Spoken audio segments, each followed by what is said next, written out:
We are covering the Trump indictment from the nation's capital to the campaign trail. CNN correspondent Zach Cohen is in Washington with details on the charges in the indictment.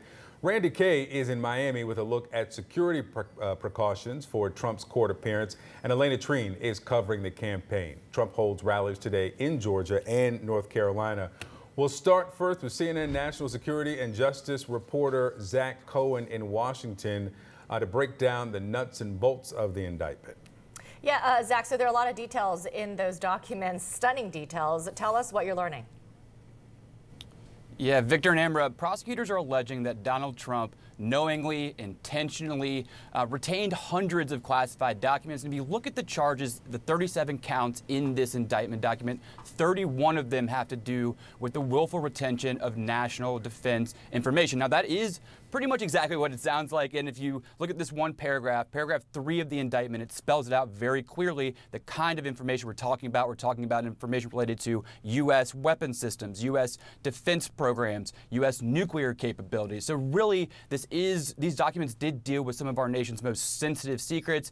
And it came from a variety of different agencies, intelligence agencies that included the CIA, that included the NSA. So a large variety of very sensitive documents were found at Mar-a-Lago, and Jack Smith really underscored the seriousness of that in his remarks yesterday. Now, the other counts that we're looking at here deal with obstruction and concealment. There's even a reference there to something Trump allegedly said to his lawyers before the FBI came down to search Mar-a-Lago. He said something to the effect of, wouldn't it be better if we just told them we didn't have anything here? And of course, he knew full well that they did have something there in the form of several classified documents, boxes of classified documents. And this indictment overall really lays out the narrative of what investigators have found as they've looked deeper and deeper into former President Trump's handling of classified documents. And frankly, it's a pretty damning indictment.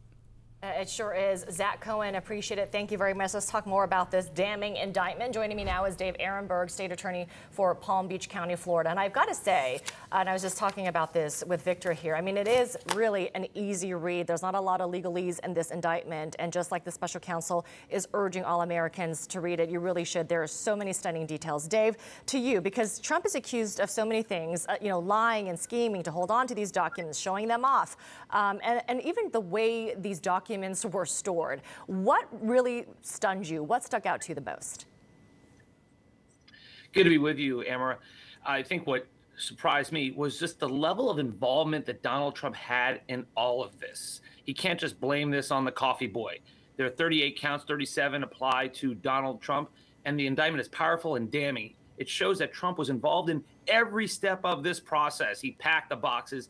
He stored the boxes. He directed the movement of the boxes. He tried to hide the boxes, not just from the government, but from his own lawyer. He asked people to lie about it. He disseminated the classified information to others.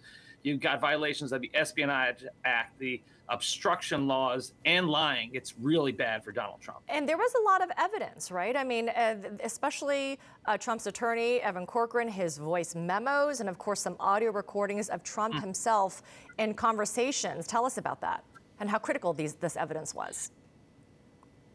It is unusual that the key evidence against you comes from your own lawyer. So you bring up a good point about Evan Corcoran. Usually attorney-client privilege is sacrosanct. But, Trump has said that he wants his lawyers to be like Roy Cohn, the notoriously corrupt lawyer, friends with Richard Nixon. As such, Trump is free in his mind to make these damaging comments to his own lawyers, whether it's Evan Corcoran or Michael Cohen. And you see in the pages of the indictment that a lot of this evidence comes from Evan Corcoran. So when the Department of Justice got access to Corcoran's personal notes, his voice notes, and these were copious notes, these were meticulous notes under the legal theory of CYA, because that's what Corcoran was doing. He wanted to cover himself up here in case he was ever charged with obstruction.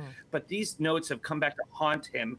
It's a treasure trove of information that details Trump's involvement from beginning to end of all this. And my favorite part was the part where Donald Trump wanted Corcoran to be like Hillary Clinton's lawyer, who he believed covered up for her, deleted all the emails.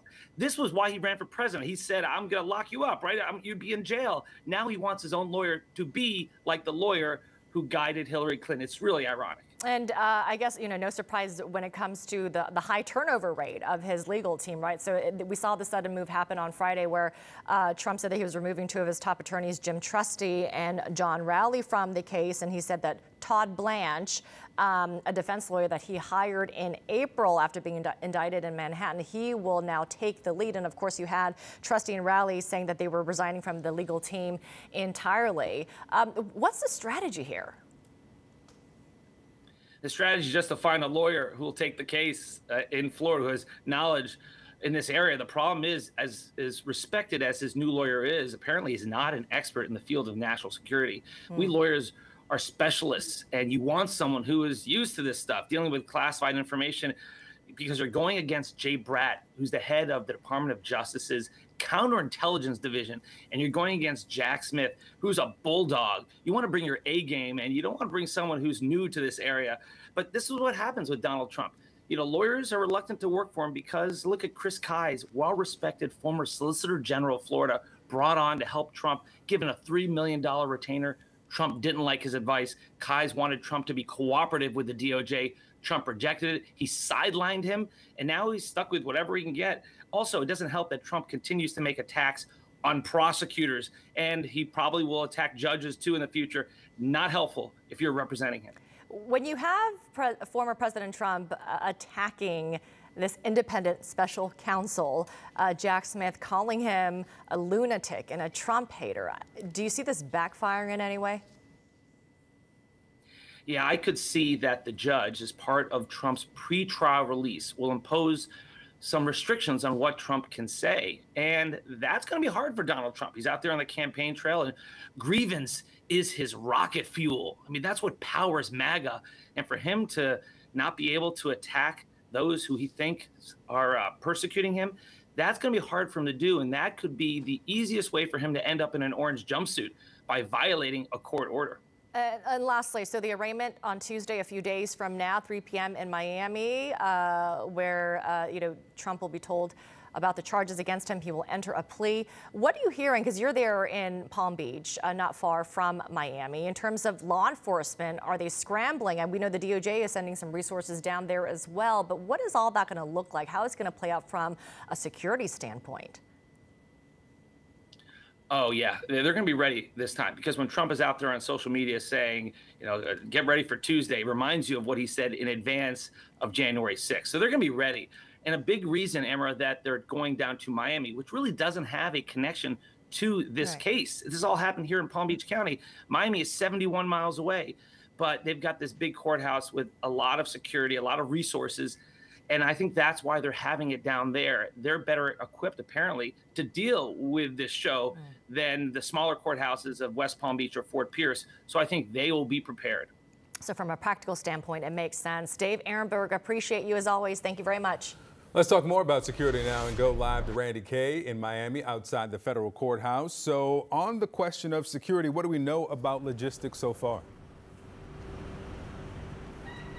Good morning, Victor. What we know is that securing the scene really will start as soon as the former president leaves Mar-a-Lago to make that 71-mile trip down here to the federal courthouse in Miami. I've spoken with some of my law enforcement contacts, and they tell me that we can likely expect they will have some sort of exclusive lane, exclusive access on that Interstate 95 as the former president makes his way down here.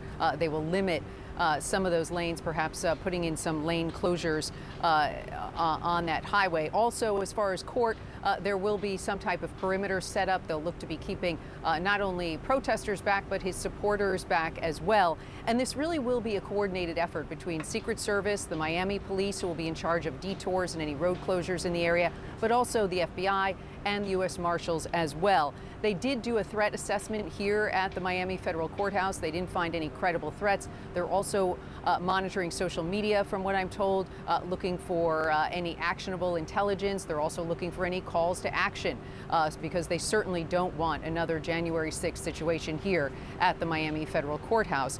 So they are expecting large crowds here, supporters, protesters, media, etc. There will be eyes everywhere. from law enforcement. And one other note, Victor, is that this is a very large complex. They are certainly going to be looking to limit Donald Trump's exposure to those on the outside. There's a lot of entrances, a lot of doors here. Very likely they will take him in one of the back doors where most people won't be able to see him, probably bring him through the basement of this courthouse up to the courtroom for his arraignment. Victor? You have been speaking with some of the Trump supporters there. What have you been hearing? Yeah, we spent the last couple of days at Mar-a-Lago talking to some of his supporters, and you know, they just do not believe that the former president had any classified documents. In fact, I told them what was in the indictment yesterday, and I showed them the pictures of these boxes of alleged documents in the shower, in the bathroom, in the ballroom. And they said that those pictures were doctored or they were fake. They believe if he did have any documents there, they were planted, and they just don't believe that he would do anything like this. Victor? All right, Randi Kaye, thank you.